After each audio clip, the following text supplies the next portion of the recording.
എല്ലാവർക്കും നമസ്തേ. ഇന്ന് മോര് കൊണ്ടുള്ള ഒരു രസത്തിൻ്റെ റെസിപ്പിയാണ് നിങ്ങളുമായിട്ട് ഷെയർ ചെയ്യുന്നത്. വളരെ ടേസ്റ്റി ആയിട്ടുള്ള ഈ ഒരു രസം തയ്യാറാക്കുന്ന വിധം നമുക്കൊന്ന് കണ്ടു നോക്കാം. മിക്സിയുടെ ഒരു വെറ്റ് ജാറിലേക്ക് 200 ml ഗ്ലാസ്സിൽ 1 ഗ്ലാസ് നല്ല കട്ട തൈര് ചേർത്ത് കൊടുക്കാം. ഒരു 1.5 ഗ്ലാസ് വെള്ളം കൂടി അതിലേക്ക് ചേർക്കാം. ആവശ്യത്തിന് ഉപ്പും എല്ലാം കൂടി ഒന്ന് ബ്ലെൻഡാക്കി എടുക്കാം. ഇതിനി നമുക്ക് മാറ്റി വെക്കാം. ഒരു ഇടികല്ലിലേക്ക് 1 ടീസ്പൂൺ മുഴുവൻ കുരുമുളക് ചേർത്ത് കൊടുക്കാം.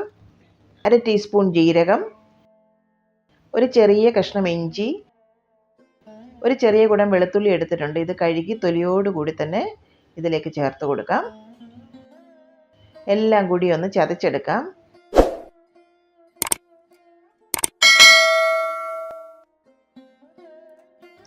ഇതിനെ മാറ്റി വെക്കാം. ഇനി നമ്മൾ അടിച്ചു വെച്ച മോര് ഒരു കൽച്ചട്ടിയിലേക്ക് ഒന്ന് ചേർത്ത് കൊടുക്കാം. നല്ല ലൂസായിട്ട് വേണം ഇതിരിക്കാൻ കേട്ടോ. 1/4 ടീസ്പൂൺ കുരുമുളക് പൊടി കൂടി ഇതിലേക്ക് ചേർത്ത് കൊടുക്കാം. ഒരു തട്ക പാനിലേക്ക് 1 ടേബിൾ സ്പൂൺ നല്ലെണ്ണ ചേർക്കാം. എണ്ണ ചൂടായി കഴിഞ്ഞാൽ 1/2 ടീസ്പൂൺ കടുക് ഇട്ട് പൊട്ടിക്കാം.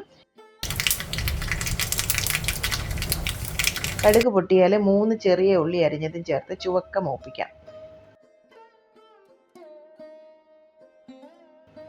2 വറ്റൽമുളക് മുറിച്ചതും ചേർക്കാം. 4-5 തൈര് മുളകാണ്, അതും കൂടി ഇതിലേക്ക് ചേർത്ത് നമുക്കൊന്ന് മൂപ്പിച്ചെടുക്കാം. ഇതുപോലെ തൈര് മുളകും കൂടി ചേർക്കുമ്പോൾ ഈ ഒരു രസത്തിന് നല്ലൊരു സ്വാദാണ് കേട്ടോ. എല്ലാം കൂടി ഒന്ന് മൂത്ത് കഴിഞ്ഞാൽ ചതച്ച് വെച്ച വെളുത്തുള്ളിയുടെ കൂട്ടുകൂടി ഇതിലേക്ക് ഒന്നുകൂടി ചേർത്ത് മൂപ്പിക്കാം.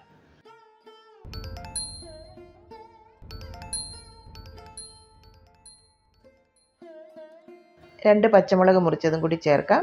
1 തണ്ട് കറിവേപ്പിലയും ചേർക്കാം. വെളുത്തുള്ളിയും ഒക്കെ ഒന്ന് മൂത്ത് വന്നു കഴിഞ്ഞാൽ 1/2 ടീസ്പൂൺ കായത്തിൻ്റെ പൊടിയും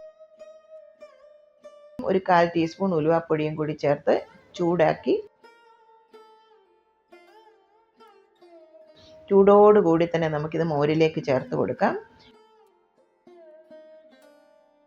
കുറച്ച് മല്ലിയില ചോപ്പ് ചെയ്തതും വേണമെങ്കിൽ ചേർത്ത് ഗാർണിഷ് ചെയ്യാം. വളരെ സ്വാദിഷ്ടമായ ഒരു മോര് രസമാണിത്. നമുക്ക് ചോറിലൊഴിച്ച് കഴിക്കാൻ വളരെ ടേസ്റ്റി ആയിട്ടുള്ള ഒരു ഒഴിച്ചുകറി തന്നെയാണിത്. ഇതാ കണ്ടില്ലേ, കാഴ്ചയിലെ പോലെ തന്നെ വളരെ ടേസ്റ്റിയാണ്.